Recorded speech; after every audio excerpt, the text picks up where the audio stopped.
desejo que você esteja muito bem, super animado para o nosso programa de hoje, porque hoje vamos falar sobre vozes líricas.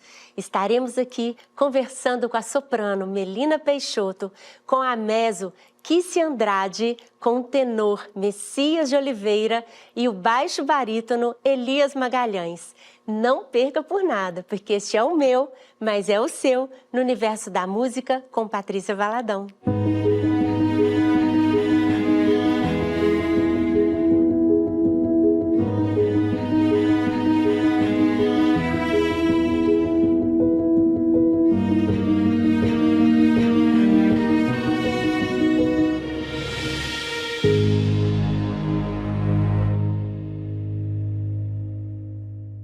Então, se você é um apaixonado por vozes, hoje esse programa é para você, porque o nosso bate-papo irá revelar para você as diversas vozes líricas. Mel, Kícia, Messias e Elias, obrigada pela presença de vocês aqui no nosso programa. É um prazer, uma honra para mim, viu? Quero perguntar para vocês, quero começar com você, Mel, como que o canto te encontrou? Obrigada, Patrícia, pelo convite. Meu pai gostava de cantar, era um cantor lírico amador, cantava às vezes no Coral Lírico de Minas Gerais, e quando eu cresci eu falei, quero fazer isso também. Então comecei cantando em coral infantil, juvenil, entrei para o Cefarte, que hoje chama Cefarte, né? Chamava Cefar, que é a Escola do Palácio das Artes. E depois fiz vestibular, passei, e depois entrei para o Coral Lírico de Minas Gerais e é isso. É mestre, bacharel, mestre, doutora, pós-doutora. Agora estou no pós-doutorado. Pela UFMG, colega minha lá na UFMG também. Então, assim, é soprano, né, Mel? Esquecemos de falar sobre isso, né? Exato, soprano. Posso falar um pouco sobre as características? Soprano é a voz feminina aguda dentro de uma divisão de coro, né? No caso, num coral, a gente tem uma divisão de 4 vozes, basicamente, né? Na verdade, temos 6 subdivisões, subclassificações, mas basicamente são 4. E aqui a gente está, como um quarteto vocal, a gente está representando essas 4 vozes. Então, eu represento a voz aguda feminina, que é a voz de soprano. E como cantora solista, né, a soprano, geralmente, além dela executar as obras mais agudas, assim como o paralelo dela, que seria o tenor, que é a voz masculina aguda, como personagem, geralmente ela interpreta a vítima, por ser aquela característica mais frágil, da voz mais aguda. Geralmente são os personagens que morrem, as princesas, as que sofrem, e contradizendo ali com o personagem da mezzo-soprano contralto, que geralmente é a vilã. Ai, Kícia, você! A gente tem as vilãs. Nossa! Não, mas Kícia, vilã, mas às vezes conselheira também. Sim. Não é? Sim. Madrasta, sim. Madrasta. Aia, ela geralmente tem esses papéis também. É verdade. Sim. Kícia, e você, como que o canto te encontrou? Bom, eu sou do interior de Minas Gerais e eu comecei também coral infantil. Cantava muito na igreja e tudo mais, e eu fui percebendo essa questão de ter que me aprofundar, ter que me especializar.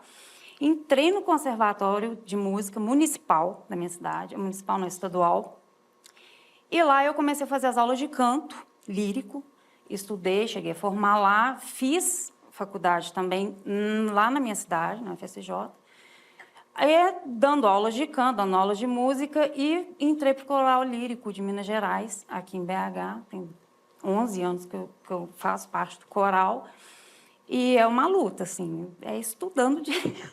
A gente não pode parar. Não para, você é um instrumento vivo. Messias, como que o canto te encontrou? Patrícia, assim, eu tive um caminho um pouco bem diferente das nossas colegas aqui. Eu comecei mais na música popular, inclusive como instrumentista. Qual instrumento? Guitarra, teclado. Que isso? Descobriu o canto como? fui para a universidade, a gente foi estudando, aí comecei a gostar da música clássica e tal, fiz umas disciplinas e acabei gostando do canto, depois voltei para a universidade, estudei canto lírico e estamos aí nessa maravilha aí que é cantar. E no seu caso, né, você faz os papéis de mocinho, heróicos, Geralmente né? o tenor é o mais efusivo, uma coisa mais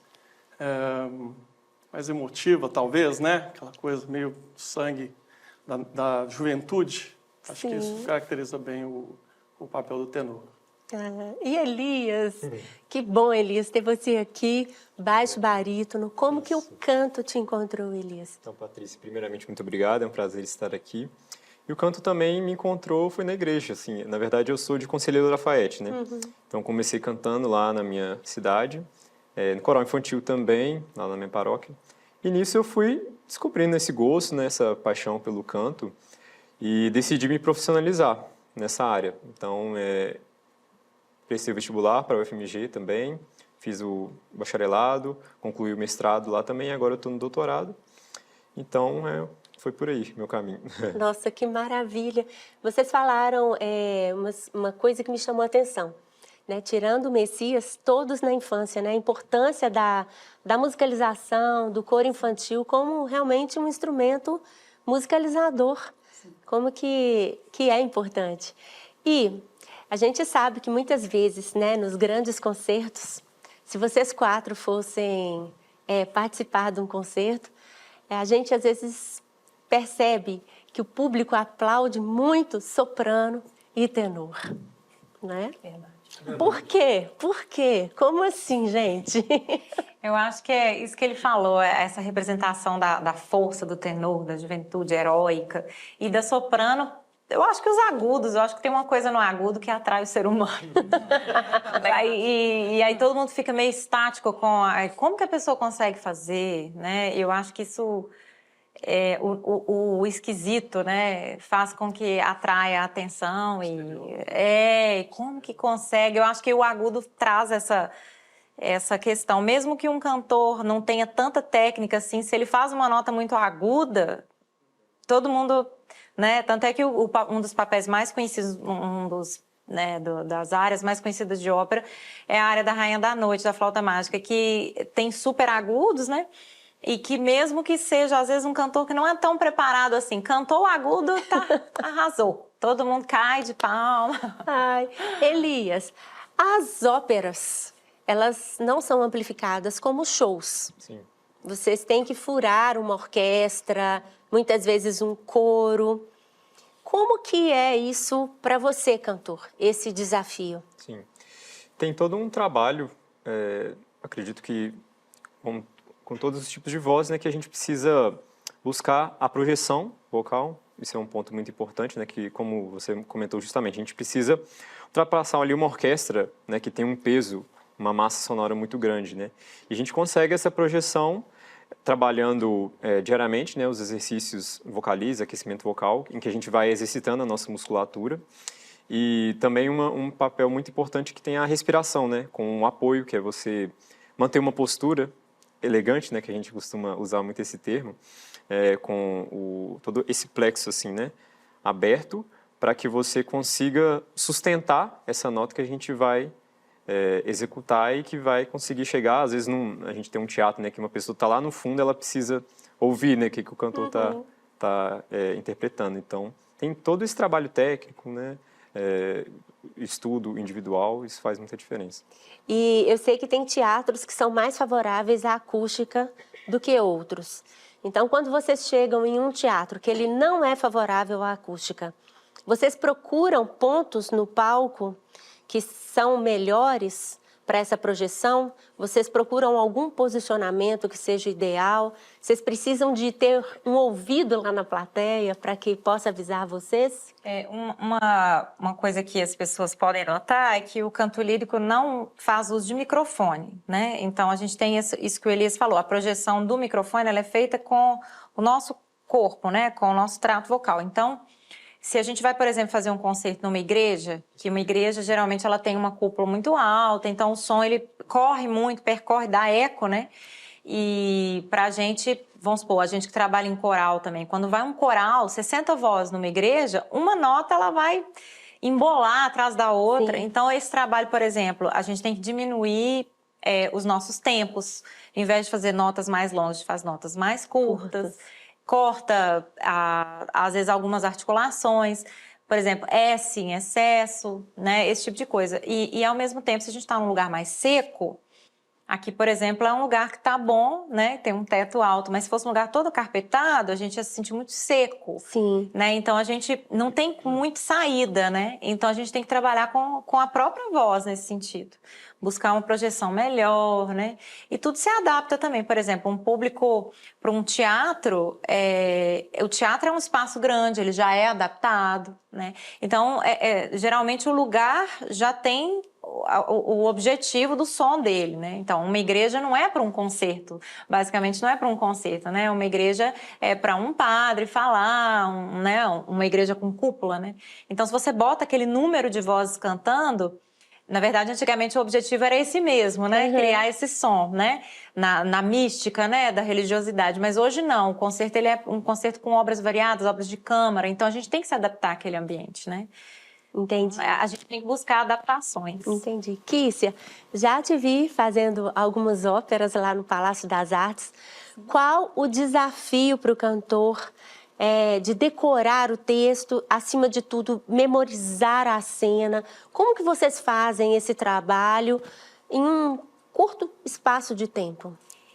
Então, é um trabalho árduo, eu confesso, porque tem que decorar. Geralmente a gente decora primeiro a música em si, a parte musical, notas.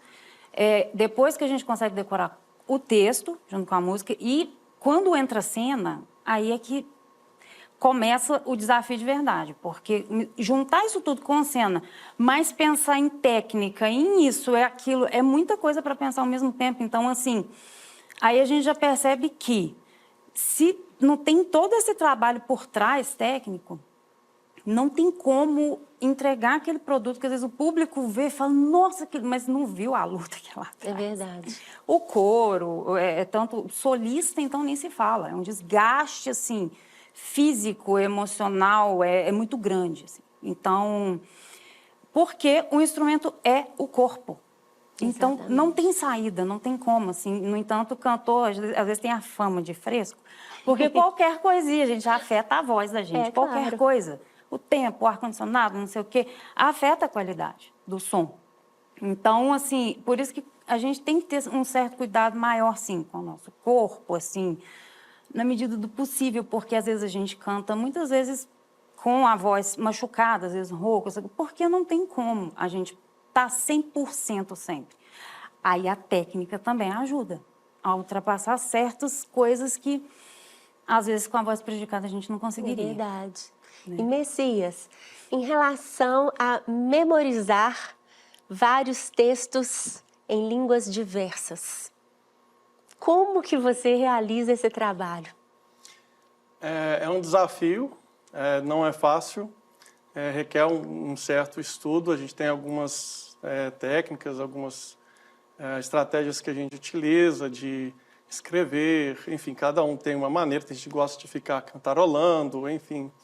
A gente tem algumas maneiras de poder estar fazendo esse trabalho para ali na hora a gente conseguir lembrar tudo. O próximo ensaio também, né? Passar várias vezes também acaba ajudando, né? Nesse Isso trabalho. ajuda, né? Bem, no nosso programa nós temos a pauta curiosa e vamos assistir. É uma pílula de conhecimento para você.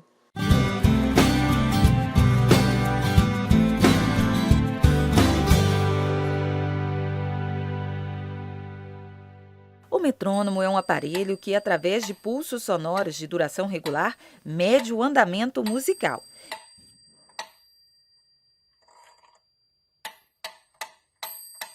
Ele foi inventado pelo alemão Dietrich Finkel em 1812. Destacamos dois: o mecânico, que consiste num pêndulo oscilante, e o eletrônico, indicado pelo piscar de um LED. Os músicos utilizam o metrônomo tanto em seu estudo musical, a fim de manterem um pulso regular ao longo de toda a obra musical, quanto durante sua performance, principalmente no caso das bandas, permitindo a sincronia entre eles e também com os multitracks, playbacks que enriquecem a formação instrumental. Você sabia que existe uma composição musical para o metrônomo? Sim, o compositor Ligeti compôs a peça Poema Sinfônico para 100 Metrônomos. Vamos ouvi-la?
Nada melhor do que a gente só ouvir a conversa, é de fato a gente poder ter a experiência de ouvir vocês cantando na performance.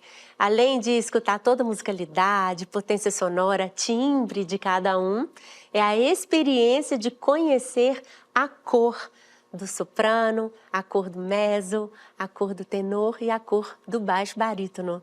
Então vamos começar com você, Melina. Fala um pouquinho aí sobre a área. Faremos apenas trechinhos, né? São trechinhos. Só trechinhos. Nós vamos apresentar então um trechinho da área chamada Quando Men Vo, que é um momento onde a personagem Musetta está se exibindo para todo mundo. Ela é uma personagem da ópera La Bohème, de Giacomo Puccini, do período romântico, século XIX.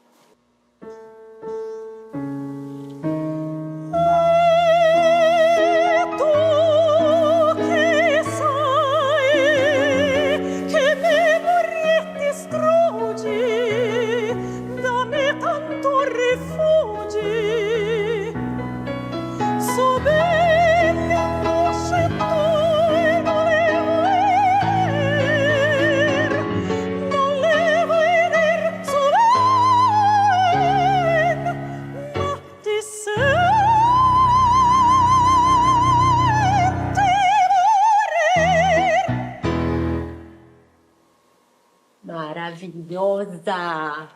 Como que não aplaude? Como que não aplaude esse agudo? Bravíssima! Mas agora, aqui você vai cantar para nós um dos trechos mais conhecidos mundialmente, né, Kícia? Sim. Todo mundo que ouve já canta o resto, não é? Eu vou cantar um trechinho da área mais famosa da ópera Carmen, de Bizet, que inclusive é a personagem que canta, a Carmen. E, bom, então, a Carmen não é uma mocinha, né? Ela não é vilã também, mas ela é tida como uma personagem, assim, bem... e quase uma meretriz, assim, entre aspas, né? Então, assim, é uma personagem muito forte, de personalidade muito forte. E essa área é a mais famosa, que é a área, inclusive, que ela meio que se apresenta como ela é, como mulher, como quem domina toda a situação ali, quem domina tudo, quem domina os homens, enfim, ela que manda ali na parada toda. Então...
poème, il n'a jamais connu des lois.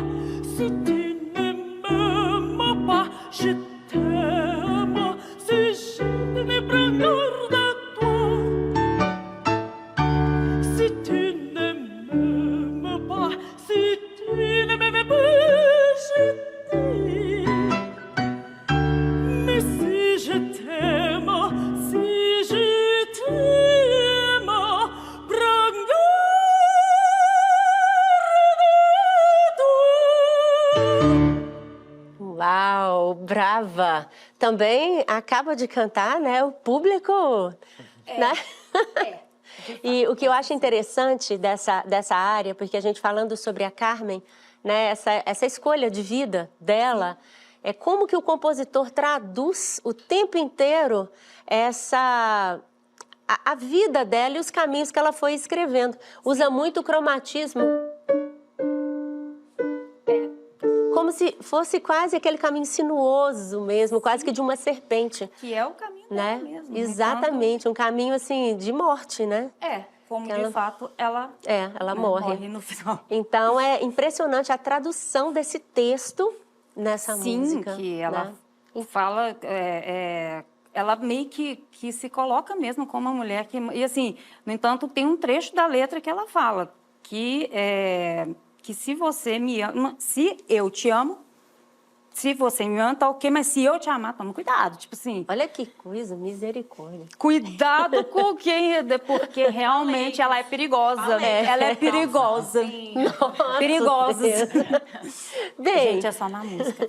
agora passando para você, Messias, você vai cantar para gente uma área que também é conhecida mundialmente, de um personagem que ele faz um papel de galã nessa ópera e que ele fala uma mentira sobre as mulheres. Eles falam que as mulheres são volúveis. Nós não somos, viu? Tudo de mentirinha. É verdade. A área é La Donna Mobile, da ópera Rigoletto. O compositor é o Giuseppe Verdi e, como a Patrícia bem disse, é uma ópera bastante conhecida, muita gente vai lembrar.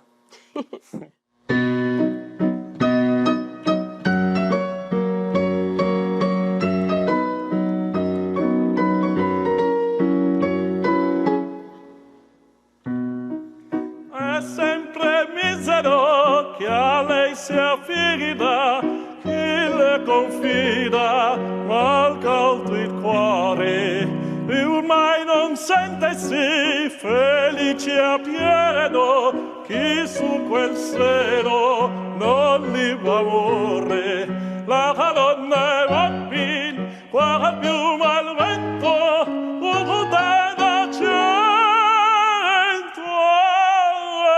di pensiero. Di pensiero.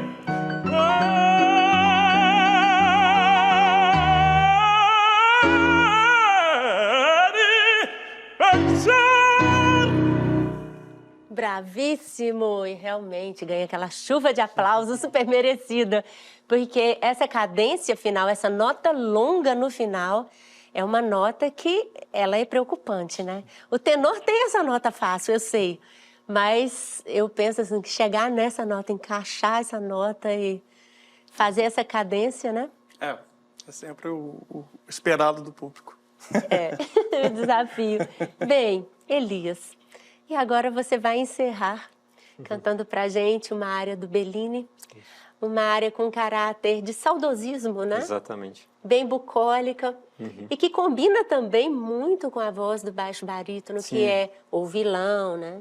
O conselheiro, O pai, o rei. o né? pai, o rei, exatamente. Vamos lá.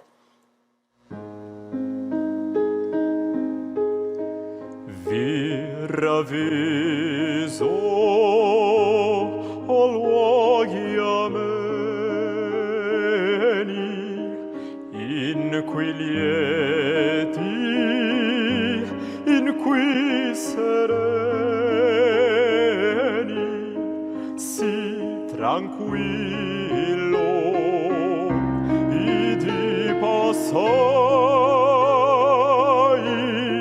della prima prima gioventù. Cari luoghi, io vi trovai, cari luoghi, io vi trovai, ma quelli non trovo più. Extremamente doce, assim, que coisa linda, né? bem E nostálgico. realmente, assim, a sua interpretação trouxe exatamente aquela dor, aquela saudade, Exatamente. né? Bem, nós vamos chamar agora um outro ponto muito importante do nosso programa, que chama Notas na Cidade. É onde nós apresentamos alguns lugares por onde passam melodias e sons. Vamos lá.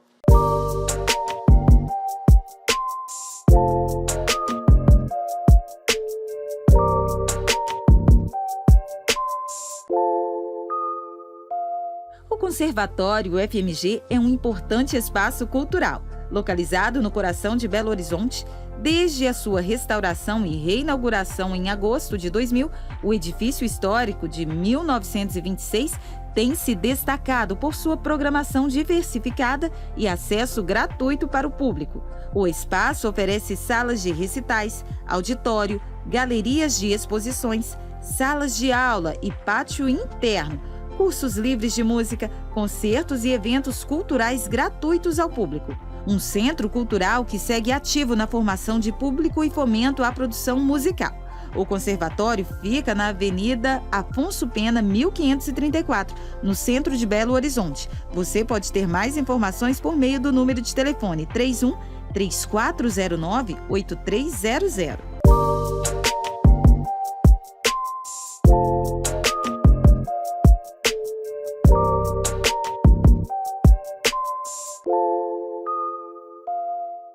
Que maravilha, né? Muito obrigada a vocês pela presença, pela disponibilidade, pela voz, viu, gente? Nossa! E nós vamos encerrar o nosso programa e eu gostaria que cada um de vocês desse uma breve palavrinha para o futuro cantor que está assistindo vocês. Começa com você, Elias. Bom, acho que se você tem esse gosto, né, essa aptidão pelo canto, é seguir mesmo esse caminho, investir, que a gente se sente muito realizado fazendo isso. É trabalhoso, mas é possível. Se dedicar, todo mundo pode conseguir. E cantar é bom demais, diz nossos mineiros. Bom, o conselho que eu dou é estudem. É o que eu ia falar também. Estudem e cuidem da própria voz. Isso Saúde. mesmo. Muito obrigada, viu, queridos? Obrigada mesmo. Bem, nós vamos encerrar o nosso programa e eu quero convidar você para orar conosco esta canção. Esta canção, ela fala que Jesus é a nossa alegria. Muitas vezes a gente busca a nossa felicidade, os motivos para nós sorrirmos nas coisas, mas a verdadeira alegria a gente só tem em Jesus. A Bíblia fala que a alegria do Senhor é a nossa força. Ore comigo, feche os seus olhos e vamos ouvir.